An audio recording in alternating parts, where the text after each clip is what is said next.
Selam алейкум.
Машаллах, çok sağ olunuz. Вот это подняли настроение. Селям алейкум, Сервербей. Селям алейкум, дорогие друзья, онлайн-подписчики. Спасибо, что вы с нами. Смотрите мою такой блог, мою программку Хаве Эльзаранин, кофе за Эльзарою, кава за Эльзарою. Спасибо огромное. У нас такой сегодня мост Прага-Киев. Сервер Абкеримов, аккордеонист-виртуоз, композитор, музыкант. Ему аплодируют во многих странах мира, стоя. Один из бриллиантов крымско-татарского народа. Я так счастлива с вами сегодня общаться. Спасибо вам за ваше начало программы, за это авторское ваше произведение. Вы великолепны. Саулнас. Савол, Эльзара, Савол, взаимно, очень приятно. Очень приятно, и очень приятно, что меня слышат мои соотечественники, И которым не я только. всем передаю огромный привет, самые наилучшие пожелания. Мы всегда стойко выходили из всяких неприятностей, и я думаю, что очередная неприятность в лице коронованной особы, я думаю, не такая страшная для нас. Да. Бывало и пострашнее. Главное, есть такие люди, люди культуры, как вы, которые несет вот этот флаг культуры в нашей музыке всему миру. Саунас вам за это. Савол, Савол. Сервербей, я программу, так сказала, секреты мастера, вот мастер-класс, потому что у нас народ музыкальный, талантливый, у нас много различных музыкантов, но есть бриллианты, есть изюминка, вот вы являетесь такой изюминкой, у вас есть свой стиль, свое такое, скажем, благородное звучание, вот такое элитное звучание, интеллигентное, свой почерк. Как вы этого добились? Может, где-то заимствовали, слушали или сами эти интонации находили? Вот такой секрет от вас всем нашим слушателям, профессионалам и нет. И не только профессионалам. Мне, конечно, очень приятно, но скажу честно, я тут не кривлю душой. На самом деле, я никогда не задумывался о том, что в какой иерархии я состою, бриллиант я или не бриллиант. Мне просто то, что нравится делать по жизни, я, собственно, старался то и делать.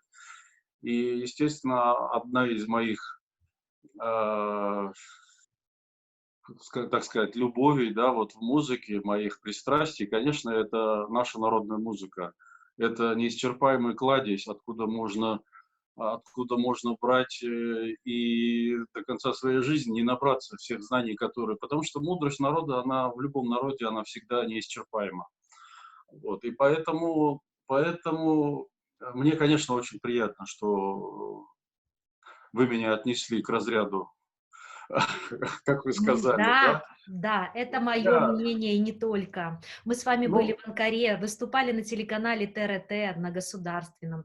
Был очень большой серьезный концерт. И когда вы исполняли Хатыра, весь зал встал и принимал это стоя, со слезами на глазах. Это было трагическое произведение, которым автором являетесь вы.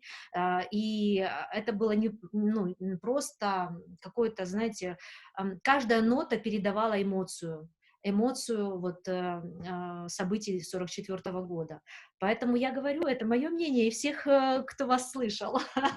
Вы как да, интеллигент скромный, самого. вы посоветуйте, как вы этого добились, в чем секрет? Ну, секрет, на самом деле секрета никакого нет. Если возвращаться к далекому детству в Узбекистане, у многих из нас детство прошло в Узбекистане. Понятно, в силу понятных причин и обстоятельств, очень многие, практически все из моего поколения родились там. Мгм. И я могу сказать, что я с детства ненавидел музыку. Это я всегда говорил, и я страшно не хотел. Но получилось так, что папе подарили аккордеон. Я все время шучу, и шутил в дальнейшем, все время говорил о том, что какое счастье, что подарили не контрабас, и как жалко, что не флейту. А вот Но тем не сейчас вам менее. видно, я вывела фотографию вашей семьи. Да-да-да, конечно, да, Мгм. да, да. Расскажите. Мгм. Это мой папа, мама, А Адалара? братишки и я. А в Да, каком это городе в очень... Узбекистане? Это Черчик. Мгм. Черчик, Ташкентская область. Мгм. Ну, папы уже нет, к сожалению. Братишки тоже уже нет. В прошлом году его не стало. Аллах рахмет Вот. eylesin. И, в общем, ну, возвращаясь к вашему вопросу, просто хотел сказать о том, что а, и вот мы же все дети своих родителей, и всегда даже против того, что нам не нравится, если этого хотят родители, мы стараемся это сделать. И я, в общем, через «не хочу», через «не могу» я занимался музыкой, потому что мой папа очень хотел, бабам, очень Мгм. хотел воплотить свои несбывшиеся мечты, видимо, через меня. Мгм. Да, это я принимаю участие в стройке дома. Ну, Национальная крымско-татарская правильная семья, вечная стройка. да, это одно из неразрывных свойств менталитета крымско-татарского. Да, это Мгм. надеюсь, что когда-нибудь эта традиция просто будет приятной, а не вынужденной. Мгм. Вот. Ну и дело в том, что мне просто повезло в жизни с преподавателями, потому что когда я учился в музыкальной школе, у меня был замечательный преподаватель Ефим Юрьевич Фатахов, который жив, до сих пор живет в Израиле. Он мне очень многое дал как преподаватель, даже не будучи аккордеонистом, но он многому меня научил. И, собственно, благодаря ему Мгм. я участвовал во многих конкурсах в Узбекистане. И мне еще повезло потому, что я учился в той школе, где учились такие имена, как Энвер Сейт Абдулов, лауреат, чемпион мира международного конкурса, самого престижного конкурса баянистов, аккордеонистов в Клингентале. А потом там учился Нариман Умеров, художественный руководитель ансамбля Хайтарма, с которым мы потом уже в Москве в общаге жили в одной комнате в Гнесинке. То есть вот такой круг общения, собственно, он, наверное, дал мне какие-то какие-то знания, не какие-то, а фундаментальные, можно сказать, потому что преподаватели это одно, но когда ты общаешься с людьми, которые могут здорово делать свое дело, конечно, многому учишься у них. Вот И эта поэтому, фотография, это со студенчества вот я выложила сейчас, да, да? эта фотография, я на втором или на третьем курсе музыкального училища имени Мгм. Гнесиных, было такое место, я не знаю, сейчас оно есть или нет, я давно уже Мгм. не был в Гнесинке. Это место называлось Сачок, Сачкодром. То есть, ну, да, в студенческой среде, ну, как бы, допустим, студенты договариваются друг с другом, и все время говорили, может быть, мы на Сачке, ну, гнесинские поймут.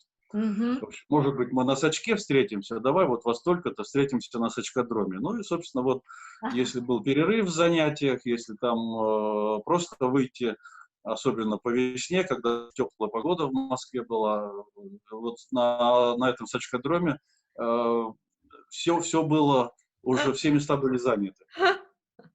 Вот. Ну и потом, конечно, Ну в вот музыкальном молодой училище. вот мальчишка, да, студент. Аккордеон, наверное, ж помогал, это ж для девушек, это ж было просто аккордеон, да, какие-то такие ситуации. Ну, Помогал? на самом деле, мы же все были из одной крови, так сказать. Там были все музыканты, поэтому аккордеон, скрипка ли, вокал или там виолончель, прежде всего, я думаю, что ценился талант и способности. Да, да. Конечно, были такие ребята, которые вообще не занимались, Ну, такие были, да. приходили и совершенно спокойно сдавали экзамены. А были те, которые корпели по несколько часов в день. Нет, И я про то, преподаватели, что помогало ли, это как-то завоевывать сердца девушек, девчонок? Аккордеонист, знаете, вот, как, когда-то и говорили, если играешь на каком-то инструменте, это всегда плюс. Чувствовал ли на себе ну, это? вне гнесинской среды, безусловно, конечно. Да, потому что, ну, а здесь мы были все, как говорится, все в одной упряжке, поэтому я как-то этого не чувствовал. Там, видимо, надо было применять какие-то свои другие Мгм. черты, чар и обаяние. Да, да-да. Эта фотография, это уже после, когда я уже работал в Москонцерте. Ага. Это после концерта. Есть такой город во Владимирской области, Муром. Я там играл сольный концерт. Мгм. И А вот первая после, работа, вот вы вышли студентом, да, в мир с дипломом. Первая работа, какая она была, и первая зарплата, какие воспоминания? ну, на самом деле получилось так, что когда я учился, а это было советское время, тогда была система распределения всех выпускников по разным М, городам мгм. Советского Союза. Ну и, собственно, я не был исключением, и, конечно, я мог попасть и во Владивосток, и в Читу, и в Иркутск, и куда угодно, да. А, Но моим преподавателем был Юрий Петрович Дранга, Мгм. у Повезло. которого я проучился 5 лет в институте, и благодаря ему э, я попал по распределению в Московское концертное филармоническое объединение, Москонцерт. То есть это было, собственно, это было моим распределением. Круто. Я, конечно, да, за это очень благодарен. Советское время это, да. Да, я ему очень благодарен за это. И вот мы буквально полчаса назад с ним разговаривали по телефону. Он до сих пор мне дает какие-то указания, замечания. Я вот ему отправлял свое видео, и он мне сказал, что, ну, много сказал приятных слов. Ну и, конечно, как учитель, я всегда к нему прислушиваюсь, сделал какие-то замечания. Мгм. Ценно, Вот. ценно. И поэтому я попал по распределению сразу в Москонцерт. Там должен был состояться худсовет. Меня должны были послушать, прослушать, да, вот и как бы Распределение это одно, по бумагам все Мгм. оформили, но когда вот я уже непосредственно туда пришел, худсовет должен был принять и утвердить мою программу. Но получилось так, что я уже не помню по какой причине, вдруг вылезли гастроли по Краснодарскому краю.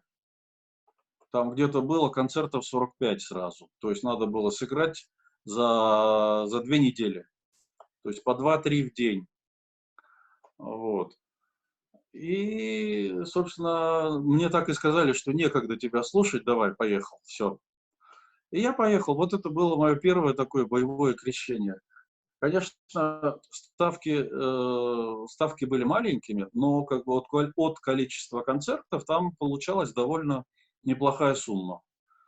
То есть Мгм. порядка полторы директорских зарплаты могло получиться. А мне, молодому Да, музыканту, конечно, это... Тем более я езжу, я играю, я при деле, и еще за это получаю неплохие деньги. Вот, классно. вот это был мой первый боевой такой опыт, так сказать, когда я... Ну, я, конечно, и до этого играл, но вот по-настоящему вкус сцены, вкус успеха я, наверное, ощутил уже, когда я работал в Москонцерте, потому что вот таких гастролей было достаточно много, слава богу, мне удалось застать то время, когда действительно концертов было очень много, и я ездил, вот.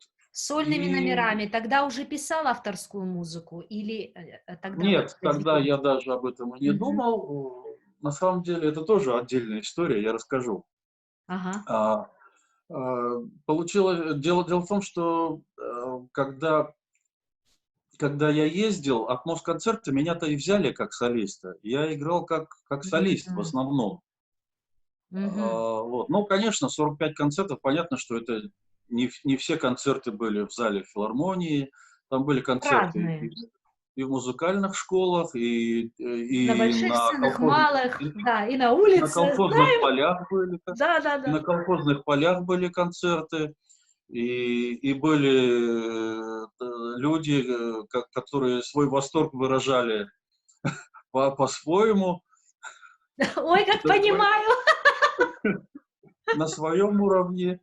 Вот. И, конечно, вот, но это все равно богатейший опыт, потому что когда я просто для себя вывел такую как бы закономерность, когда вот после какого-то перерыва, ну, бывает, что вот Мгм. музыкант берет перерыв какой-то, не играет какое-то время, да, естественно, после этого первый выход на сцену всегда сопровождается таким волнением, Волнением. да, да.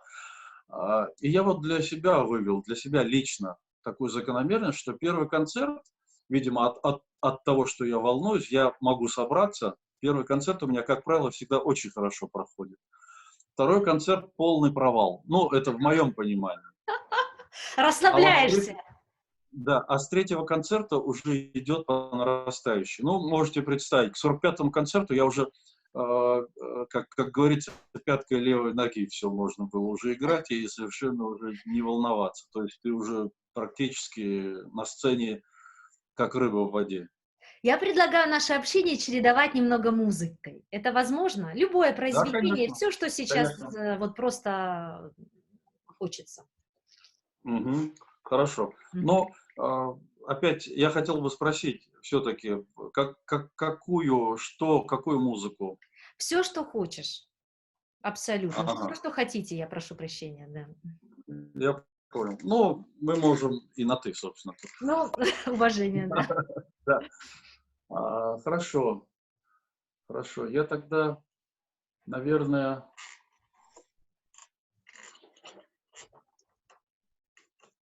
ну, я не знаю, могу на аккордеоне, могу на фортепиано сыграть какую-то зарисовочку.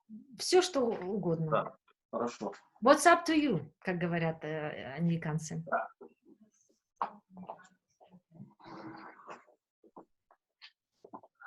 А, Тут год назад ко мне приезжал друг мой в гости. Мгм. Мы здесь сидели в жюри на одном конкурсе. Он певец. Ага. Вот. И мы так хорошо с ним пообщались, ну, можно понять, он И вот грузин. у вас был в гостях тоже Энвер Бей Измайлов. Да, Энвер Аган, но это у него, это я у него в гостях. Это у Это, него. да, это, Это... наверное, конец 90-х. Мгм. Это я приезжал в Крым, и там у меня были концерты, и вот я был у него в гостях, мы встречались, общались. Мгм. Ну, вы Вот. дружны, да? Что? Дружны, говорю, да? Ну, мы общаемся, да, общаемся, Потому что дружим. вот. А это уже в Праге, я так понимаю, да, фотографии? Я все нашла. Да, это, значит, в прошлом году, по-моему, это было. Мгм. Или уже, уже время так летит, я уже не успеваю следить, честно Вы говоря. выступали вместе в каких-то коллаборациях Он, с Энвером? ну вот, он мне написал, говорит, я говорит, буду в Праге. Ты в Праге? Я говорю, да, Мгм. конечно. Мгм. И он мне предложил, говорит, у меня будут концерты, если у тебя есть такое желание, Мгм. Присоединяйтесь. то ты бы мог тоже что-то там, или Понятно. вместе что-то могли бы сделать. Ну, как можно отказаться? Мгм. Так, Вот, сейчас. вот кого можно назвать бриллиантом, так это его, Энвер Энвера. тоже, да, согласна абсолютно. Да, согласна абсолютно. Слушаем произведение.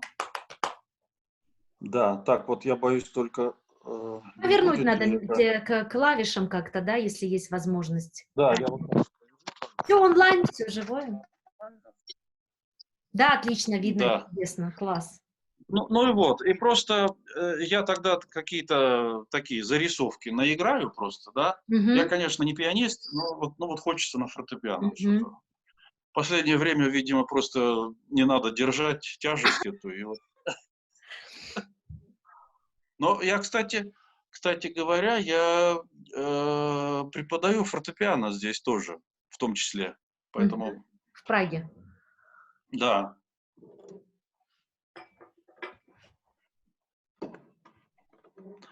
Ну и вот мы, общаясь с этим человеком, с Вокаль.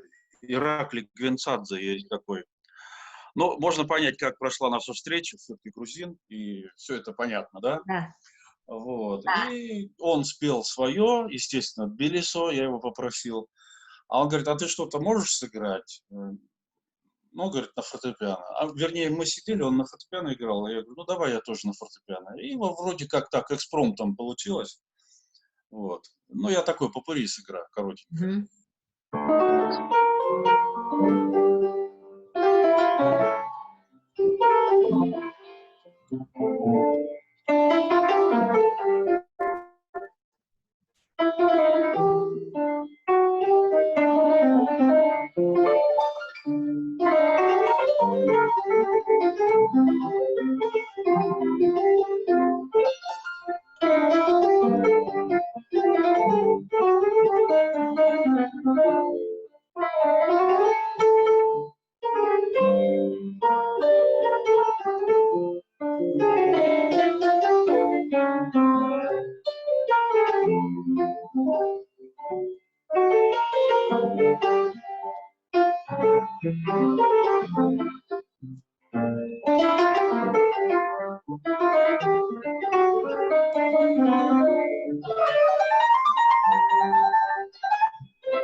браво, браво.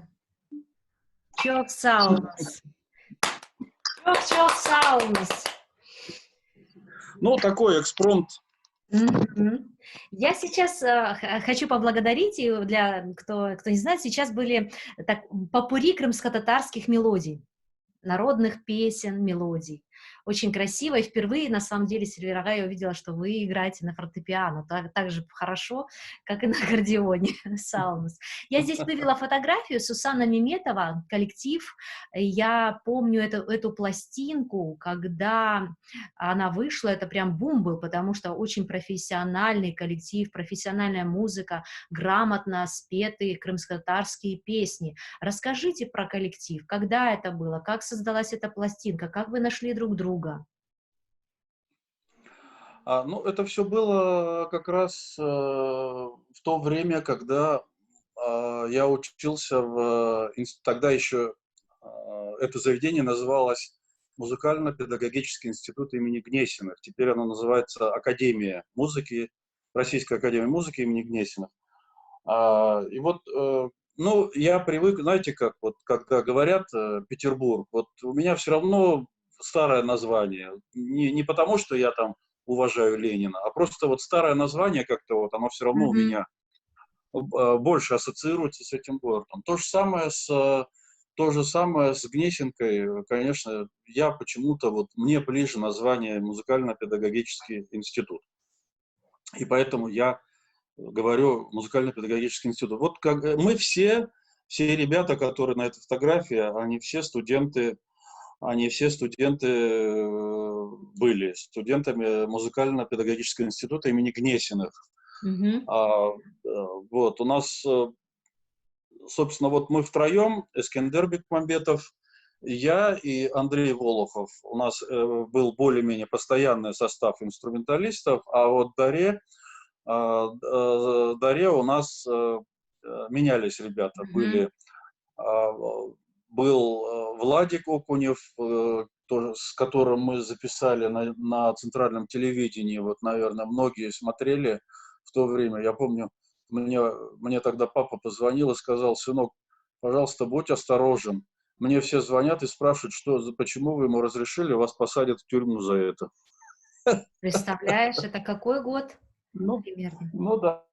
Но на самом деле, конечно, это было событие, потому что тогда, Мгм. когда среди всеобщего запрета вдруг появились, и вдруг там Сусанна спела песню «Антет Кедмен» и «Гузель Харем», конечно, это как глоток воздуха был. Я от очень многих слышал, Мгм. что люди просто, многие не верили, что это вот Мгм. происходит вот с ними сейчас, вот что вот они видят по телевизору, по центральному телевидению и слышат эти песни, которые Мгм. когда-то были, ну, практически запрещенные, да?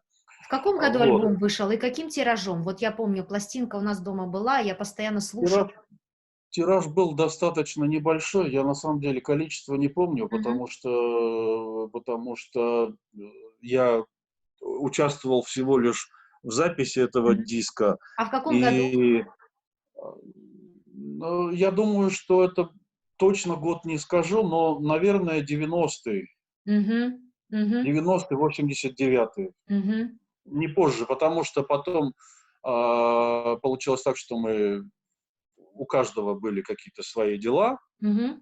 Ну и, конечно, откровенно говоря, были достаточно непростые отношения Мгм. с Сусанной, с М. ее супругом. М. Вот. Ну, понятно, что каждый человек имеет свой взгляд на вещи. И тут, Слушай, как ну бы, слава богу, даже у Аббы были непростые отношения. Мне кажется, это в ну, любом коллективе приходит момент, когда какие-то трения происходят. ну, А тем более крымские татары. У нас же понимаете, все ханы. Да. да, но просто, просто я хотел бы сказать, что для нас, Мгм. естественно, это было одной из важных граней, да, вот Мгм. нашей такой деятельности, нашего творчества. Но, тем не менее, каждый из нас, конечно, видел себя в роли музыканта, солиста или там Мгм. участника какого-то симфонического оркестра. или там в каких-то более масштабных проектах, да, потому что, ну, нам хотелось применить знания, мы же все-таки учили полифонию, мы играли Баха, Моцарта, Скарлатти, и, конечно, нам бы очень хотелось это все, и сейчас хочется, Мгм. безусловно, все это воплотить в жизнь. А если был такой шанс поиграть, сыграть и записать на телевидении, на диск записать свою родную народную музыку, конечно, ну, Мгм. грех от этого было бы отказываться. Вот. Я Судьба нас, конечно, прошу разбросала. прощения, у нас Да. онлайн, и я изучаю эту программу. Я хотела бы... Гирей, иди-ка сюда, помоги маме. Я запуталась сейчас в программе. Я знаю, что запись идет, мы ничего не останавливаем. Я прошу прощения, что я вас перебила. Просто мне нужна помощь моего сына. Как вывести на экран вот так, как оно было? Что Куда-то вывести? вот, вот на весь экран, чтобы был экран. И вы пока Картинка, он делает, вы рассказываете. Все на записывается. самом деле, картинка очень красивая. Да, слава Аллаху, потому что я не вижу. Ласкает взор. О, все отлично, вижу, Саул, мой дорогой, все есть. Да, Техника и я, я — это сложная история. Мгм. понятно. Ну, и вот судьба нас разбросала. Искандер сейчас живет в Канаде, Андрей Волохов, кларнетист в Москве. Вот на той фотографии, на которой Мгм. там был запечатлен Сережа Сапрычев, он сейчас живет на Канарских островах. Мгм. Мы с ним тоже недавно буквально нашлись, общались. Но надо Владик отметить, что Окунев. они были достаточно смелыми ребятами, потому что был тогда запрет на крымско-татарскую, тем более патриотическую музыку. А они вот приняли участие в коллективе, они изучили Я крымско-татарскую музыку. думаю, я думаю, что они просто, ну, для них это было участие. Я думаю, что они До конца не понимали. до конца не осознавали ту значимость, которую она представляла для нас, для крымских татар. Но, тем не менее, конечно, спасибо, потому что они, во-первых, вникли, они, во-первых, Мгм. сыграли все эти сложные, непривычные для европейского уха размеры. Мгм. Они все это сыграли, ну, мы репетировали, на самом деле мы репетировали так серьезно довольно-таки. Мгм. Вот. И в общем-то, Ну, это знаковый альбом, и сделано очень грамотно. Вот столько лет прошло, а оно и сейчас актуально. Оно и хотя скажу сейчас есть. честно, да, скажу честно, Ильзара, у нас ни у кого из нас такого большого опыта, потому что есть музыканты, которые всю жизнь играют народную музыку. Конечно, они вот вдоль и поперек знают, да, все вот, Мгм. как говорится, все Мгм. секреты этой музыки. Мы же, мы же, конечно, понятно, что, скорее всего, в нашем исполнении чувствуется некоторый академизм, это понятно. Нет, наверное, такой свободы, которая присуща, там, скажем, музыкантам, которые играют народную музыку. Но мы старались, действительно, потому что был такой шанс, и мы старались его сделать максимально, чтобы Мгм. это было Профессионально. красиво, И красиво, и профессионально, да. профессионально. Я хочу вас как певица поблагодарить за этот альбом, потому что я его слушаю, и на нем с детства еще училась, всегда слушая, да, поэтому Ну вот тебе повезло, да. у меня получилось так, что мой диск, который я, собственно, я помню, я получил за запись диска Мгм. 6 рублей, по-моему, от фирмы «Мелодия». Или даже 5,57, что-то, Мгм. какие-то суммы были такие. Ну, я вот просто из тех лет, помнится, 3,62. Мгм. Не олигарх, зато оставил след в истории, понимаешь? Да. Не Ну все же вот. деньгами меряется. Э, и, и еще получил один диск. Вот как подарок. Мгм. Ну, вот, Пластинку. что. Да. Но кому-то я его дал послушать. Мгм. И вот до сих пор, видимо, человек его слушает. То есть, к сожалению, мой диск пропал. Вот так. Значит, мы обращаемся к тем, кто нас слушает, у кого есть диск, у кого есть пластинка. Просьба огромная, подарите и передайте серверу в Прагу. Или Я, мне, я передам серверу. Правильно? Потом сервер Бею. я думаю, что Эльзара, я думаю, что, ну, наверное, конечно, если человеку не жалко, естественно, я бы этот подарок бы принял, Мгм. но на самом деле, если лишний, Мгм. то я бы даже купил бы, наверное. Мгм. Я буду лично тоже этим заниматься, искать, чтобы подарить, потому что я как творческий человек Саул, понимаю, как это важно иметь этот труд. Это своя память, история, это труд, это очень важно. Вот, ну, и ценно. Да, Саул, да, ну, спасибо, спасибо. Саумс. Я, да, не могу, я очень аккуратно сейчас просто скажу, да, что вы патриот, Сергей Рубей, вы патриот. В то такое сложное время, скажем, 2014 года, исторические, политические сложные моменты, вы, как творческий человек, как патриот своего народа, бросили все, бросили проекты, бросили работу, которая у вас была в Москве, и переехали в Прагу. Как восприняла Прага? Как вам сейчас живется? Чем вы занимаетесь? Не сожалеете ли? Все ли как ваше внутреннее ощущение? Ну, на самом деле, конечно, не хочется оглядываться назад, потому что история не терпит, как говорят, сослагательных наклонений. Что случилось, то случилось, да. И, в общем-то, я еще какое-то время после переезда в Прагу продолжал летать в Москву, я еще играл там какие-то концерты, продолжал работать. А, Но на самом деле как-то это вот все само собой сошло на нет. И по моим внутренним как бы ощущениям, и по экономическим соображениям. То есть это перестало совершенно представлять какой-то смысл для меня. Вот. Мгм. И вот за это время был большой перерыв достаточно. Но у меня, конечно, там остались друзья. Со многими я прекратил общение, ну, в силу разногласий различных, да, вот. Потому что был один вопрос, который разделял людей друг с другом. Мы его все знаем, и поэтому я, конечно, сузил свой круг общения. Ну, конечно, естественно, основные друзья, большинство моих друзей здесь, тем более с годами, трудно очень приобрести каких-то новых друзей, да. Конечно, конечно, очень много друзей там осталось, очень много моих очень близких друзей живет в Крыму, которым я, пользуясь случаем, хочу передать огромный привет.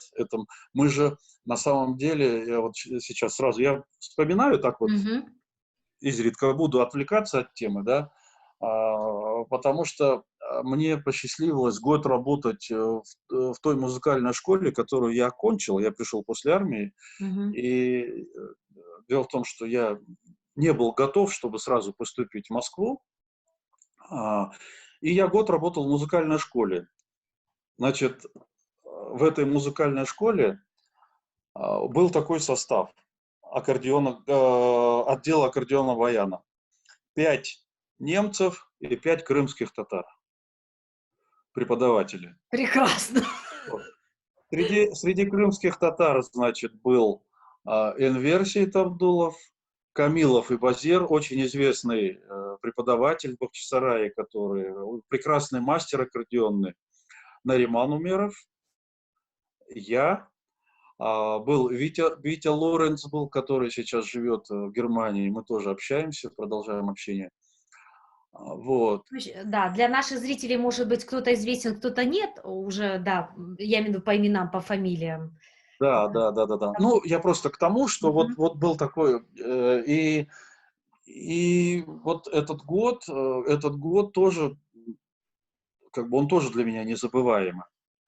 Мгм. Значит, получилось так, что, я к чему это все говорю? Я же хотел сказать о том, что вот и мы дружим до сих пор, то есть наша дружба, вот она до сих пор Класс. продолжается. Мы очень часто общаемся, друг друга поздравляем, и, конечно, каждый мой приезд в Крым, к сожалению, я вот уже последние 5 лет в Крым не могу попасть, не езжу. И мы общаемся вот через скайпы, ватсапы. Вот. Но каждый мой приезд, конечно, всегда я должен был посетить своих друзей, съездить в гости. И вот, ну, наша дружба, она такая вот, можно сказать, Север, я длиною в желаю жизнь. от всей души, чтобы поскорее все восстановилось, мир настал, спокойно можно было ездить в Крым, жить, творить. И вот касательно Крыма, крымско-татарской музыки, как вы видите сейчас крымско-татарскую музыку, да, в целом? Какое будущее и, собственно, по профессии? Как вам ваши коллеги, да, скажем, работа аккордеон, да, звучит в крымско-татарской музыке на сегодняшний день? Все ли вас устраивает или есть какие-то пожелания? Ну, конечно, мне издалека, так, по-моему, света нет, да? Вот так О, лучше? вот так прекрасно, да, класс. Да. Все онлайн, все А, живьем. да. Издалека рассуждать как бы о проблемах крымско-татарской музыки не очень благодарное занятие.